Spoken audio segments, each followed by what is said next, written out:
And the thing about raising kids is they need a secure connection with you. Part of how they're going to have a secure connection with you is when you can prepare them for the next stage that is coming in life and what they're going to experience during that time. Because when you've talked to them about those things before, and they've been given some idea about it by parents beforehand, then it's not something that is so shocking to them or so difficult for them to grapple with them. And it actually reinforces their secure connection with you because they can say, oh, this is something that my parents talked to me about before, and I can go to them and talk to them about it. But having that in place is going to be built on a foundation of how you've set them up beforehand. So some basic things that facilitate having good communication with kids and good bonds with kids from the earliest of ages on up.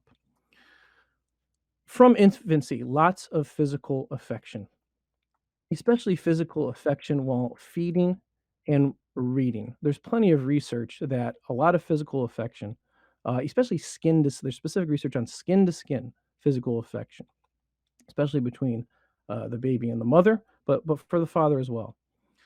Physical affection in infancy and the toddler ages, it reduces the release of stress hormones in the brain, particularly cortisol. So a child who's lacking in physical affection when they're in their early ages, they're more likely to have anxiety when they're a child, and their brain is more conditioned to enact upon stress reactions and to release stress hormones. Talk about physical affection with feeding and reading. Feeding obviously can happen very naturally with breastfeeding, but holding a child while feeding is something that both mother and father should strive to do a lot, because that's going to connect to other contexts of eating together as a family later on, and it begins to form a bond for that connection. I emphasize reading because reading is extremely important in the modern world, and it's an extremely important skill for kids to have in managing the device situation, because everyone wants to know, how do you get the kids off devices more? And when you talk to kids about it, one thing, they see their parents on it a lot too, and that lends justification on it for them. Number two, especially for kids who dwell in urban areas where they don't have as many opportunities to get outside, there's often a lack of other things to do as opposed to being on screen. Well, reading books is a wonderful alternative to that. And reading is still the most efficient way for someone to learn. Anyone who says that reading doesn't matter anymore because everything is on everything's on a video, everything's on a podcast, or this or that, they're incorrect in what they're saying. Because and I have a video on it on my YouTube channel, why reading is better. It's on my Instagram page as well that you can look at. But reading is still the most efficient way for someone to learn. And we need to be raising kids to be very good learners. All the concerns about the doubts that kids come up with, we all know that is founded on knowledge and different types of knowledge about Islam as well as knowledge of history and things in the secular world. This needs to be founded on reading. It's well known that parents who read to kids from a young age produce kids who read better at later ages. And that begins younger than a lot of people realize. Even from as early as, say, 2 or 3 months, as soon as that child can sit on your lap and face forward, you want to read books in front of it.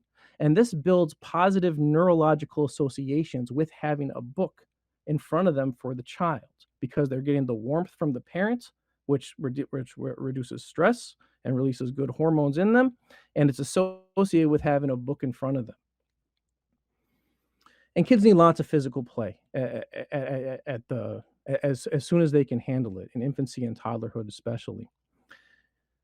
Especially as a parent, something you can give. It's a healthy type of stimulation that they get. It builds bonds, and giving them access to to physical opportunities through your own superior strength is something that it's known to be very healthy for kids, especially again in the reduction of anxiety, and it's something that builds strong bonds between parent and child.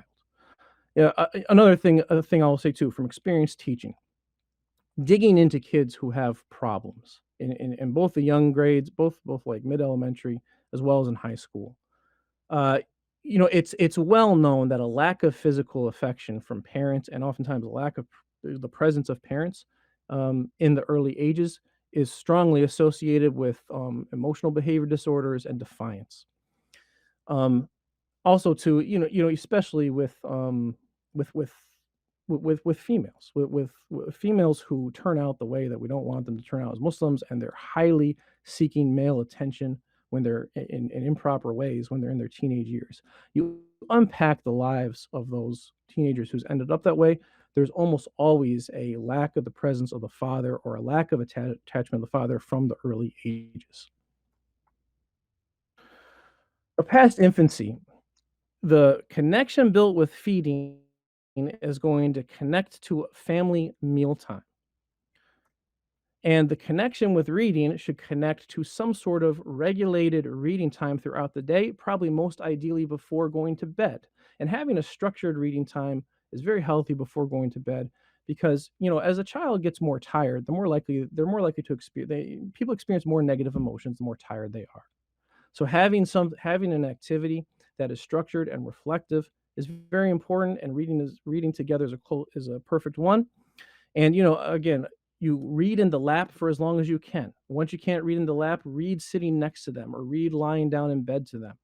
Read books to them, and both of these things are structured times to teach and communicate with the day. There's nothing that can replace having consistent structure in the home to communicate.